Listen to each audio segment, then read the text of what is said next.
Hello everyone, this is Levi and this is my first vlog. So for today's video, tuturuan ko po kayo how to create an AMY account and this is the first step you should do to how to apply a tourist visa subclass 600. So ito po ay DIY. Do it in yourself and no agency. Ito po yung unang gagawin. Please watch this. Tourist visa to Australia subclass 600. For tourist visa here in Australia, you can stay within 3 months and you're allowed also to study for 3 months. First is you create an AMY account.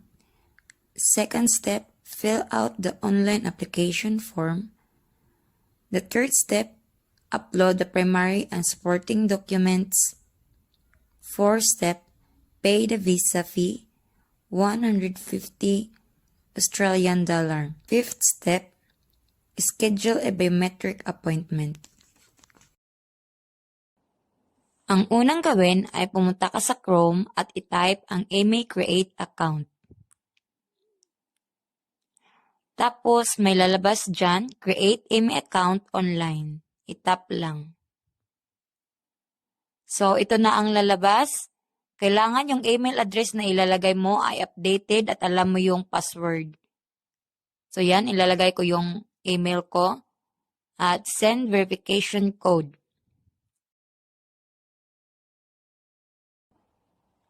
So, sa email na ginamit ko, nag-message sila doon at yan ang verification code.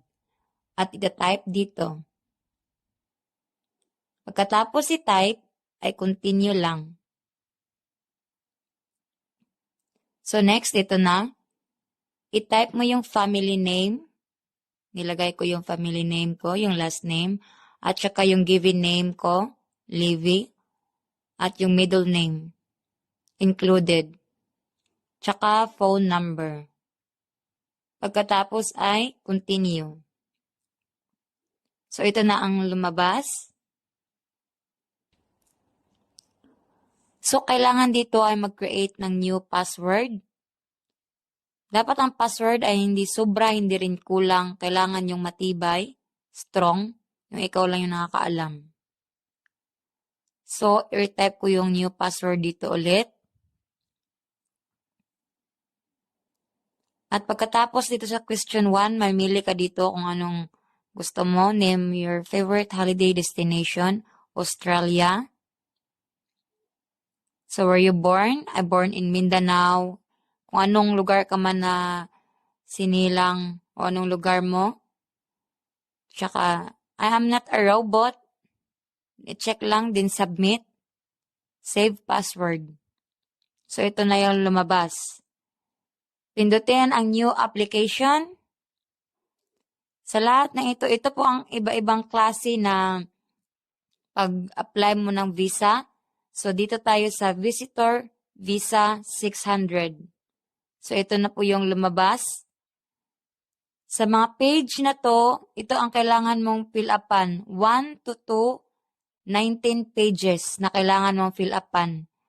At pagkatapos mong fill upan yan, isubmit mo at may babayaran kang 150 Australian dollar. Tapos, pwede mong isubmit ito. Tapos, mag-wait ka na lang na ma-approve ang iyong pag-apply.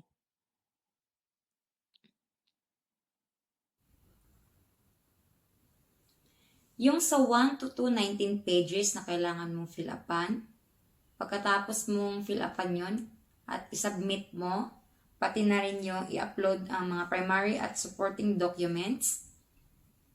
Pag napasa mo yun lahat, maghintay ka ng mga ilang araw at makakatanggap ka sa AMY account mo na message ng Department of Home Affairs at yung message na yun yung magpo-proceed ka sa biometric.